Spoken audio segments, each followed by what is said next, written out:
It's the Big Take from Bloomberg News and iHeartRadio. I'm Wes Kosova.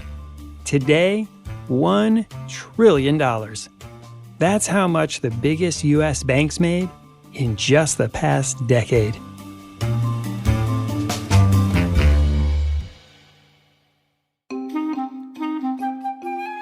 Yeah, you heard that right. And if $1 trillion sounds like a lot, well, it definitely caught the eye of two of my colleagues here at Bloomberg. Reporters Max Abelson and Hannah Levitt cover the world of Wall Street day in and day out. But that enormous sum made even them wonder, how did the banks, which have always been profitable, suddenly become much, much more profitable in such a short time? They're here with me now to tell us what they found out.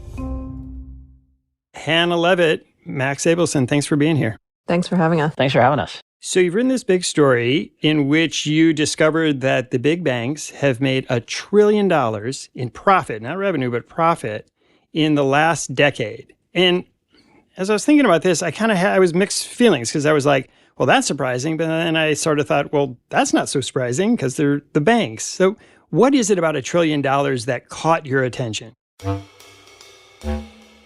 For one thing, Wes, it's an extremely big number. So I feel like I have to be my true self and tell you how superficial journalists are. And we love enormous round numbers.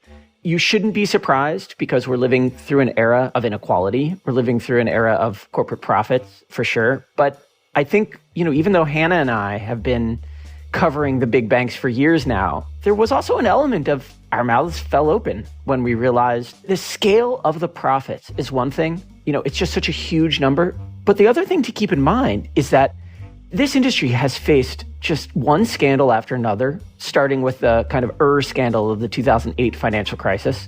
But they just find new ways year in and year out to make an astonishing amount of profit, even when compared with the fact that we're kind of living in an era of giant tech profit.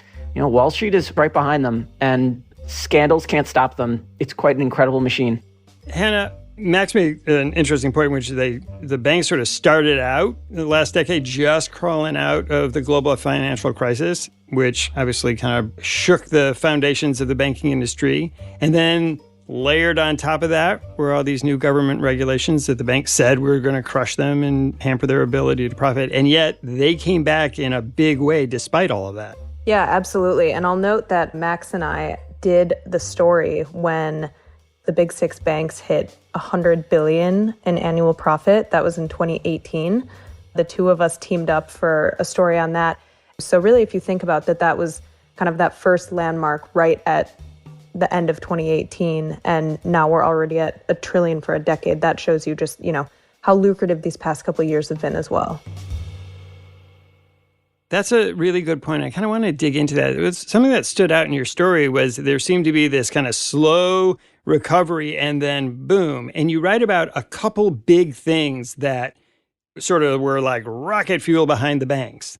One fun thing about writing about Wall Street is that you're never really just writing about six big banks. I mean, even apart from the fact that Wall Street includes, all sorts of fun stuff like private equity giants and hedge fund billionaires, the story of Wall Street and the story of Wall Street profits is the story of the American government and regulators and politicians. And, we're not kidding around when we say that our beat is like the landscape of money and power, because it really is power with a capital P. Donald Trump started campaigning by, essentially making fun of the banks. And I think either implicitly or explicitly kind of threatening to break them up. Instead, though, when Trump took the White House, he put two former Goldman Sachs executives, Steven Mnuchin and Gary Cohn, and he put them in charge of an overhaul that transformed taxes in this country, especially transformed taxes for corporate giants. And I think Hannah and I would be hard pressed to find something as powerful as what Trump did to corporate taxes, because you can see the banks go from getting used to paying, call it $3 out of $10 in taxes. Now they're paying less than 1 in 5. That's not to make it sound like that Wall Street didn't do anything of their own volition to make that money, but it was a huge, huge moment in this decade. And how big are we talking about in actual dollars between before the big Trump tax cuts and after in terms of profit did that mean for banks? For 2018, the banks almost doubled the amount of profit that they made in 2017. That's pre-tax cut to post-tax cut. Correct. You can see just about everything for the banks transform right around 2018. Look, if Donald Trump weren't in office and if that tax cut didn't happen, would the big banks have found a way to make a lot of money? I'm sure they would have. But you can really see the big banks go from making a lot of money in the beginning of our 10-year period to making a lot of money. We're talking here about total assets. We're talking about the profits. 2018 isn't the be all and end all, but it's a kind of hinge moment where the banks go from lucrative to so lucrative that they make this $1 trillion sum over 10 years. So the tax cut was one of the big things that helped boost banks' profits. What's the other one? After the 2018 tax cuts, we had COVID just a couple years after that. And it's a little hard to remember now, but the chaos and the confusion and the desperation of those early months, I think for just about everybody in the world, had an odd parallel state in financial markets where things were actually looking pretty good in a way. And the COVID era, thanks not only to trading desks either embracing or really relying on volatility to make money, but in addition to that, you had central banks around the world buying up assets at a scale, we've never seen in world history. Trillions and trillions of dollars of assets bought up by central banks. And what that allowed was financial markets to breathe a sigh of relief. I think there would have been real financial and economic mayhem had that not happened. And you see a boom not just in 2020 when there could have been a collapse, but in 2021 when it's paired with a new kind of deal-making boom. It created a level of profit that overshadowed anything Hannah and I looked at. 2021 was so profitable for the six banks that, if memory serves, they made more than they had in 2013 and 2014 put together. Yeah, I'll just jump in there. And an interesting way of looking at it, although potentially slightly oversimplified, but COVID sets in, right, in March of 2020. And there was so much craziness in the market at the time.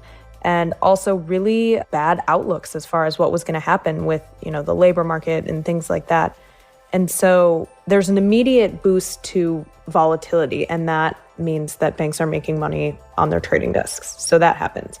Then things calm down a bit, and there's a deal-making boom, and that's debt underwriting, equity underwriting, and advising on mergers and acquisitions.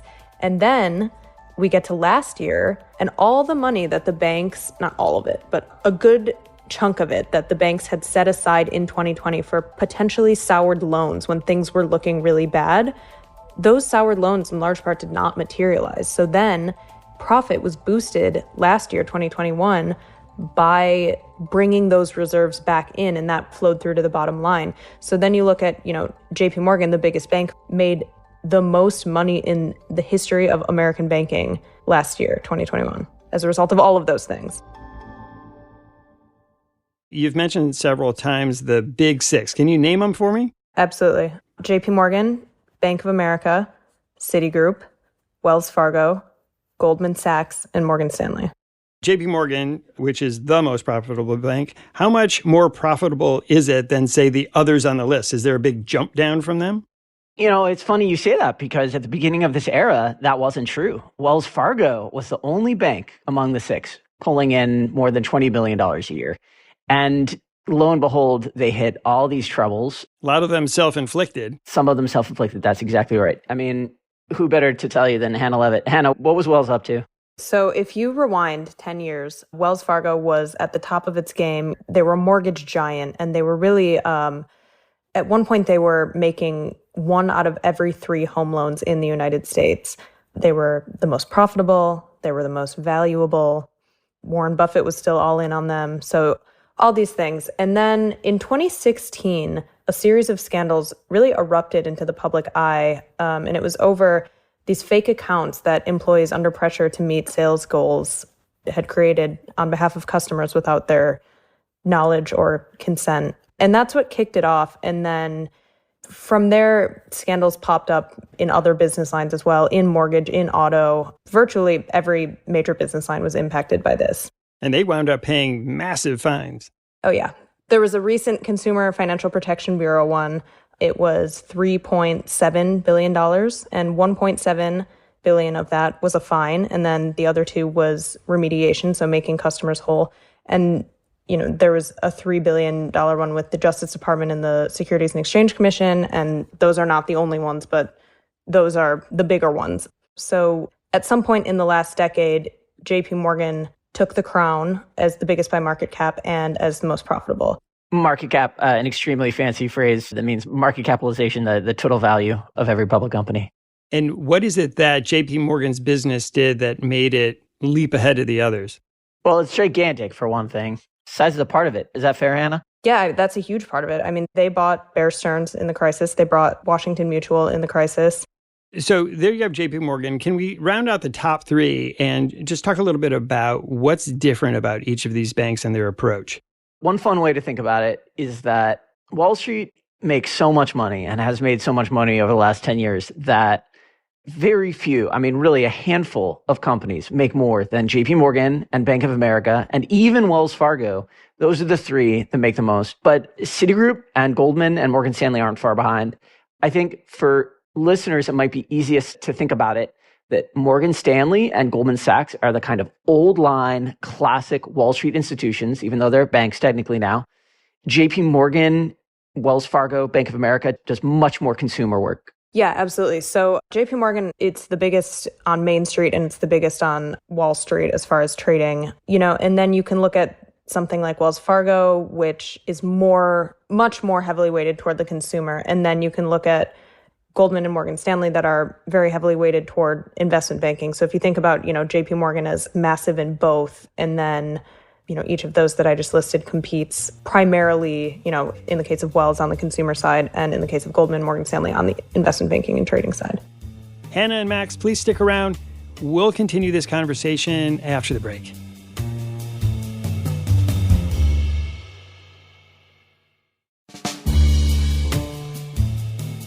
So the banks, no matter what approach they took, whether they were focused on, your savings account down the street, or if they were focused on putting together big mega deals for corporations, there was a lot of money to be made no matter what. But don't forget, just how hairy it got there, Wes. I mean, my mind turns to 1MDB, the famous Malaysian kleptocracy case. The former prime minister was sentenced to prison for that. And Goldman Sachs raised billions of dollars for that deal that was then stolen by a group. We spoke to a former compliance executive at Goldman who talked about the immense regret he has for not catching it, despite the work he and his colleagues put in. Then obviously there's Wells Fargo. But, when the decade started, JP Morgan was kind of in the doghouse. Remember the phrase, the London whale? It's kind of faded from memory now, but what went down with the London whale? What's a good way of describing it? So the London whale was basically a massive trading loss that JP Morgan suffered. Billions of dollars, multi-billion. First, executives kind of dismissed it, and then it grew even larger. And Jamie Dimon, the CEO and chairman of JP Morgan, was hauled before Congress for a hearing. And it was really a big deal in post-crisis, but still banks facing a lot of backlash environment. And so that was kind of right before the decade that we're looking at here. So JP Morgan was fresh off that. And as we mentioned, Wells Fargo was on top of the world. Hearing Hannah talk about London whale reminds me that the subject that we're reporting on here, the scale of Wall Street profits, it's a fraught subject. I think that people who have a memory, if not of Occupy Wall Street, a memory of the 2008 financial crisis when the banks played a role in really threatening the global economic order. And I think that maybe some readers might, cheer profits, especially if they're shareholders. But I'm sure there are readers who think, well, geez, how are the banks making this money? What are they risking? And I think there's a sense that you can't make this kind of money without a lot of risk. And I guess if we had a Wall Street executive here with us, they might point out that this was a pretty good decade from the perspective of public safety and soundness. We're living through a kind of crazy financial hiccup right now, the collapse of crypto, but that's, that is not a threat to the big banks. It's gruesome, it's grotesque, but we've seen crypto firms fail, but, not the big banks. So I just want to point out that, you don't have to be a defender of Wall Street to acknowledge that this decade was pretty good for the general banking system. I don't just mean the bankers who got to make money or even the shareholders who got to enjoy some of the profits. Nothing went quite so wrong in the last decade, unless, of course, you want to count, the Wells Fargo retail scandal and lots of other things, too. So we've heard about how the banks made a lot of money in the last decade. But who benefited from all that profit? Who were the ones who, in classic Wall Street fashion, who are the winners and who are the losers? The obvious answer that jumps to mind is that the bankers benefited from the banks making this amount of money. This is not a world where, you get to be one of the very, very richest people on earth.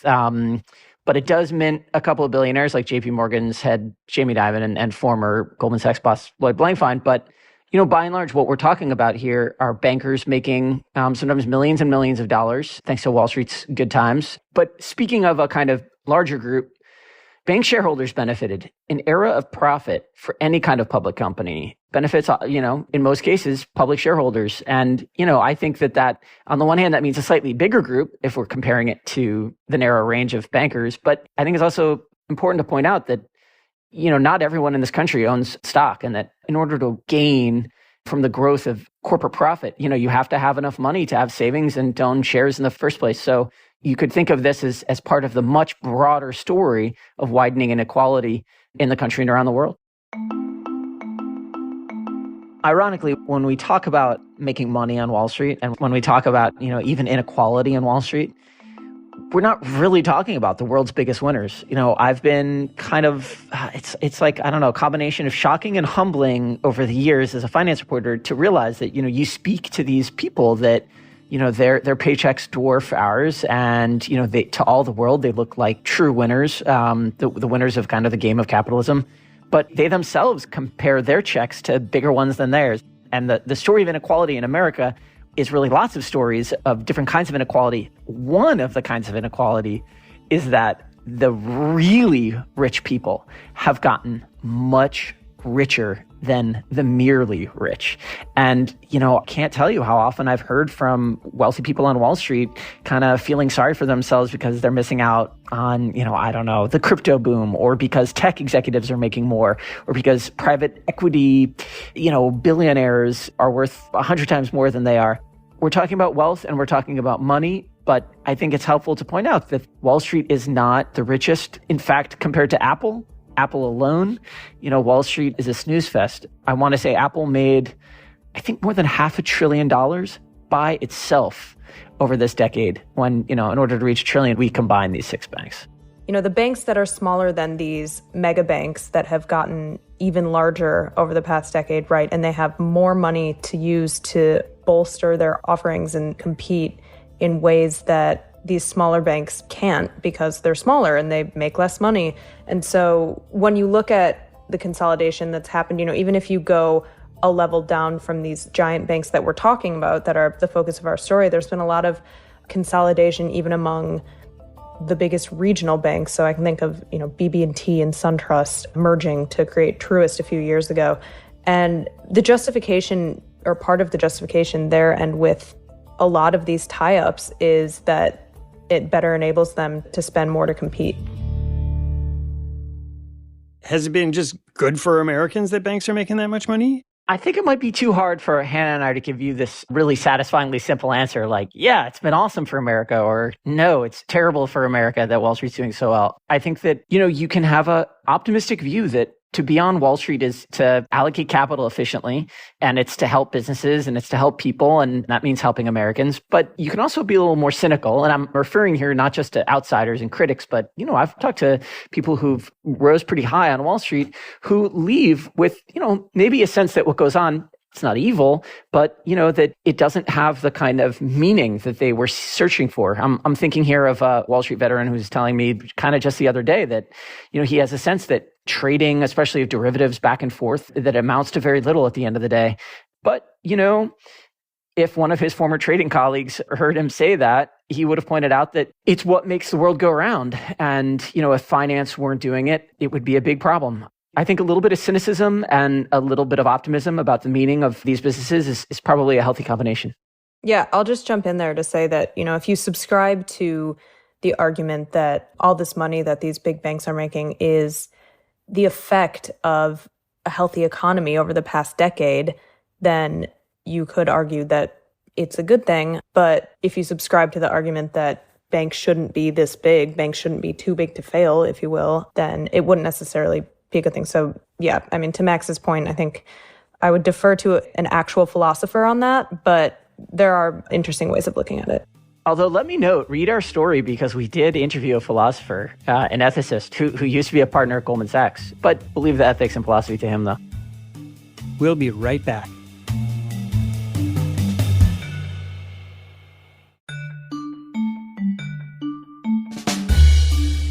So, Hen, we're talking about the spectacular profits of banks. As Max, mentioned, they aren't the biggest earners. The tech sector and other really big corporations, they made even more. So where does the banking industry kind of sit in the pantheon of incredible profits? That's a great question, and one that I think has the potential to really bounce around in the coming years, right? Because you look at, all that's happening with the economy right now with the Federal Reserve's rate hikes and persistent inflation, and also the decline of a lot of tech stocks and things like that. So there are multiple drivers that I think will determine the ultimate answer to that question. And also things like the banks are looking like they're in pretty good shape, regardless of, any economic circumstances that might be coming our way. But time will tell as far as testing that. So I think that remains to be seen. If the banks keep making this unhinged amount of money, we'll have a lot of fun next year. But if things sour and they start struggling, it'll be interesting for us in its own way. But if you want to trust analysts, they're just going to keep on making more money. Analysts think 2023 is going to be bigger than last year. And why do they say that? One key reason there is that when the Federal Reserve's interest rates go up, the banks make more money in something called net interest income, which is the amount that they are earning on the loans they made. So the interest that people are paying them on loans minus the interest that they're paying out on deposits. So we've already seen some of that.